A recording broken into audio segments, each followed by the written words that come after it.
안녕하십니까, 알림이 황희두입니다. 영상 시작에 앞서 구독, 좋아요, 알림 설정 미리 부탁드리겠습니다. 영상을 보시다가 일베나 뉴라이트와 비슷한 주장을 해서 이상함을 느낀 채널 혹은 커뮤니티, SNS 등등 언제든지 일베 의심 되는 채널들 뉴스타즈 홈페이지에 많이 남겨주시길 바랍니다. 오늘 윤석열 씨의 3차 고발했다는 소식을 먼저 전해드리려고 합니다. 시민단체에서 윤석열 직권남용 직무유기 혐의로 고발했다는 소식인데요.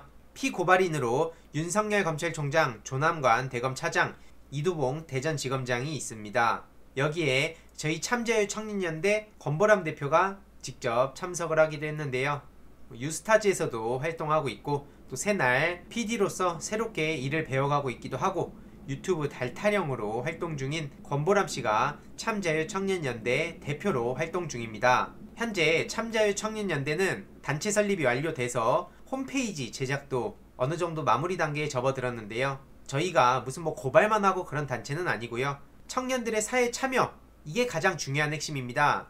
지난번 영상에서도 말씀드렸듯이 실천 없는 주장은 공허하고 사색 없는 행동은 맹목적이죠. 그래서 저희 참자유청년연대에서는 주체, 실천, 공정을 핵심 가치로 내세우며 깨어있는 청년의 조직된 힘을 비전으로 삼고 있습니다. 그래서 개인의 자유와 권리를 최대한 보장하고 공동체 발전을 위해 연대하는 청년단체로 만들어가고 있고요. 크게는 지역균형 발전활동, 적극적 사회참여활동, 청년 청소년들의 시민활동, 미디어 리트러시 활동이 있습니다. 조만간 홈페이지가 만들어지면 빠른 시일 내로 공유드리고 민주청년, 청소년들도 많이 앞으로 소개드리도록 하겠습니다. 궁극적으로는 일베, 뉴라이트, 신천지의 대척점에 서게 되는 거라 보시면 될 것 같습니다. 다음 소식인데요. 강용석 씨가 오늘 오전에 체포됐다는 소식이 전해졌죠.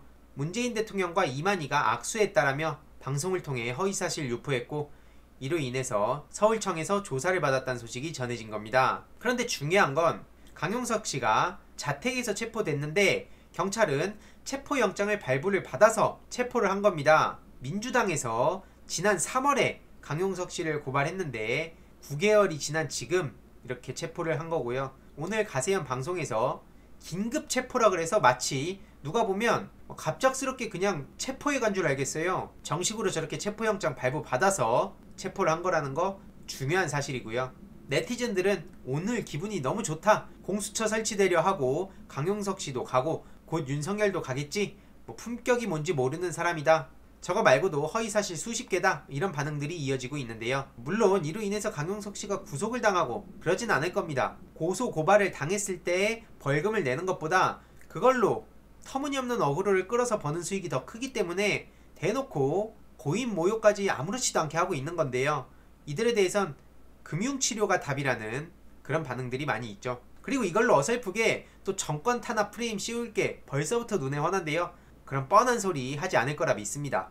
예를 들어서 그런 범죄자가 온갖 범행을 다 저질러 놓고 저 박근혜 싫어하는데요, 이러면 이 사람이 박근혜 싫어해가지고 그 범죄에 대한 처벌을 받는 겁니까? 지금 저들이 하는 소리가 딱 그 꼴입니다. 세상 참 편하게 살려고 하죠. 그리고 지금 검찰개혁 시국선언이 들불처럼 번지고 있습니다. 지난 1일 사회 대개혁 지식 네트워크 4대 종교인 100명, 이들의 검찰개혁 시국선언 이후로 종교계 해외 동포, 서울대 성균관대 민주동문회 이런 식으로 계속 확산이 되고 있는데 언론에서는 정작 이런 소식을 애써 외면하려고 하고 있죠. 그래서 이번에도 제가 시민분들이 한눈에 보실 수 있도록 간략하게 요약을 해봤습니다. 앞으로도 더 늘어날 것으로 보이는데 그때마다 리스트업 해가지고 보기 쉽게 공유 드리도록 하겠습니다. 그리고 오늘 공수처법 개정안이 법사위 전체회의를 통과했죠. 국민의힘 측은 꽤나 안달이 난 것 같습니다. 명패를 반납했다, 도둑질도 절차를 지켜라, 이들이 언제부터 절차 따졌는지 모르겠지만 심지어 이렇게 주호영 씨는 대놓고 윤호중 법사위원장의 손을 잡아 끌면서 저렇게 물리적 가해를 하고 있습니다. 이걸 지적해야 되는 거 아니겠습니까? 하지만 그런 비판의 목소리는 거의 보이지 않고요. 심지어 국민 개돼지로 보나 국민 심판받을 것, 이런 식으로 야당에서 주장을 하고 있는데 어찌됐든 이들이 뭐라고 하든 말든 공수처법 개정안은 법사위에서 처리가 됐고 내일 본회의에서 또 속전속결로 처리가 될 것으로 예상됩니다. 역사의 아주 중요한 순간에 저희들이 지금 서 있는 상황이고요. 특히 윤호중 법사위원장의 맹활약이 돋보였습니다. 네티즌들 또한 진작 이렇게 했어야죠. 국민이 180석을 밀어준 의미를 잊지 말길. 이 시대의 흐름은 검찰개혁이다. 이런 반응들이 이어지고 있는데요. 오전에 법사위 영상을 보다가 아주 황당해서 커뮤니티에 글을 남기기도 했었습니다. 내용을 요약해보면 법사위 풍경입니다. 이게 윤호중 법사위원장을 둘러싼 채로 국민의힘 측이 계속 난동을 부렸는데 지금 이 배경을 보세요. 코로나 2.50 뭐고 나발이고 없고 그냥 저렇게 항의하겠다며 어떻게든 언론에 포커싱 한번 대보려고 하는 건진 모르겠습니다만 이런 식으로 난동을 부리고 있죠. 이 과정에서 누군가가 최강욱이 야당이요? 이런 식으로 주장을 했는데 어제 주호영 원내대표도 이런 얘기를 했었죠. 아무튼 그러자 윤호중 위원장은 네, 야당입니다. 이런 식으로 명쾌하게 팩트 폭행을 하기도 했는데요. 중요한 건 이들이 퇴장하자 네, 국민의힘 위원님들 수고 많으셨습니다. 이렇게 제대로 뼈를 때려버리시죠. 이게 국회고 이게 법사위원장의 품격입니다. 이게 얼마나 품격 있는 언행인지 잘 모르신다면 바로 직전에 여상규 씨를 떠올려 보시면 쉽게 품격의 차이를 느낄 수 있습니다. 법사위원장 민주당에서 가져온 게 정말 큰일인 거죠. 제가 보통은 이렇게 후원하는 걸 인증을 잘 안 하는 편입니다. 하지만 많은 분들의 후원 독려 차원에서 남겨보는데 이게 180석이다. 혹시라도 윤호중 의원의 후원을 하고 싶으신 분들은 여기를 통해 후원을 하시면 될 것 같습니다. 우리 민주당 180석 이제 진짜 진가가 드러나는 듯 합니다. 물론 끝난 것도 아니고 공수처 출범을 하더라도 아직 갈 길은 멀죠. 이런 식으로 석동현 씨는 공수처가 괴물이고 용도 폐기된 후보직 사퇴한다고 하는데 애초에 이런저런 이유 들면서 후보를 수락했다고 하지만 신경 쓴 사람 아무도 없고요. 그리고 금태섭 전 의원은 김학의, 우병우도 공수처장이 가능하다. 이건 독재 국가에도 없다. 이런 식으로 비난을 했는데 네티즌들은 황당하다는 반응을 보이고 있죠. 조선일보에서는 어떻게든 민주진영을 흠집내려고 하고 있죠. 성명을 낸 정의구현 신부에 대해서 비난하는 보도가 조선일보에서 단독으로 나왔는데요. 뭔가 하고 보니까 한마디로 천주교 정의구현 사재단이 어제 대검 앞에서 집회를 가졌는데 정재천 신부님이 감찰부장을 만난 것으로 드러났다는 겁니다. 아니 다른 거 다 떠나서 윤석열이 방상훈 씨를 만난 건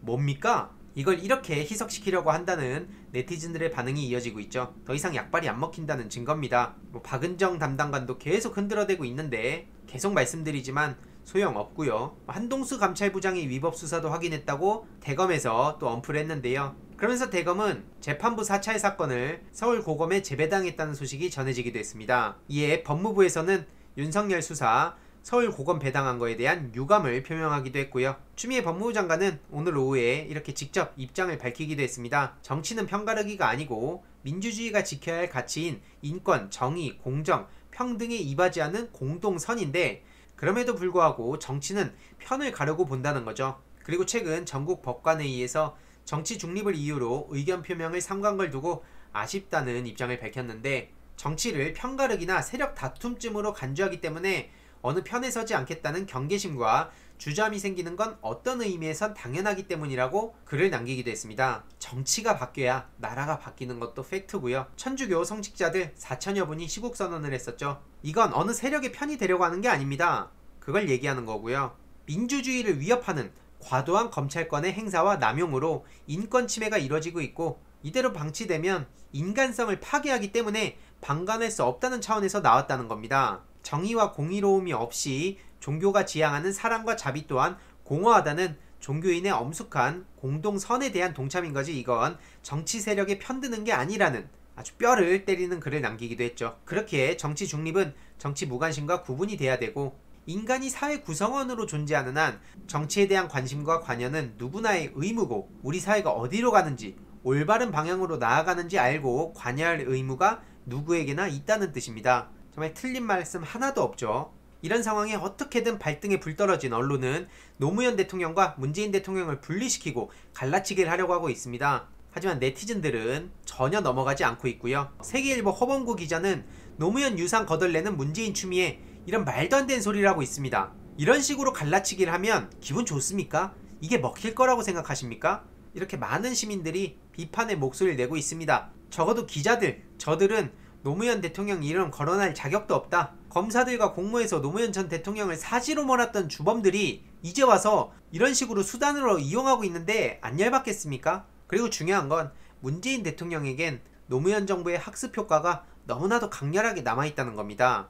이렇게 조국 전 법무부 장관한테 마음에 빚을 졌다고 발언하자 야권과 언론에선 또 그걸 꼬투리 잡아갖고 얼마나 공격해댔습니까? 지금 대통령은 실질적으로 할 수 있는 게 없는 상황이었는데 그걸 아는지 모르는지 여태까지 계속 문재인 대통령 침묵한다면서 비난을 퍼부어왔죠. 뭐 어쩌라는 겁니까? 문재인 대통령께서는 노무현 전 대통령 수사를 보며 검찰은 결코 스스로 개혁할 수 있는 존재가 아니라는 걸 뼈저리게 느끼셨습니다. 검찰의 맹목적 충성, 지극히 정치적이고 감정적인 사건 처리 등을 노무현 전 대통령 수사에서 발견할 수 있었고, 검찰을 생각한다라는 책 뿐만 아니라 문재인의 운명이란 책에서도 복귀하는 내용이 그대로 나오죠. 그 누구보다도 검찰개혁, 오늘날 공수처 출범을 염원하셨을 분이 바로 문재인 대통령입니다. 그런데 이런 어설픈 갈라치기가 효과가 있을까요? 저는 이렇게 생각합니다. 오히려 노무현 전 대통령에 대한 후회와 그리움, 마음의 빚, 이걸 끌어올리면서 지지자들이 결집을 하게 되겠죠. OECD, 신뢰도 꼴찌인 언론이 지금 할 수 있는 건 많지 않아 보이네요. 바로 다음은 언론개혁이죠. 조금만 기다리십시오. 이번 내용도 유익했다면 구독, 좋아요, 알림 설정, 그리고 멤버십 가입 정말 큰 힘이 된다는 점 다시 한번 말씀드리고 싶고요. 이 내용도 주위에 널리 공유 부탁드리겠습니다.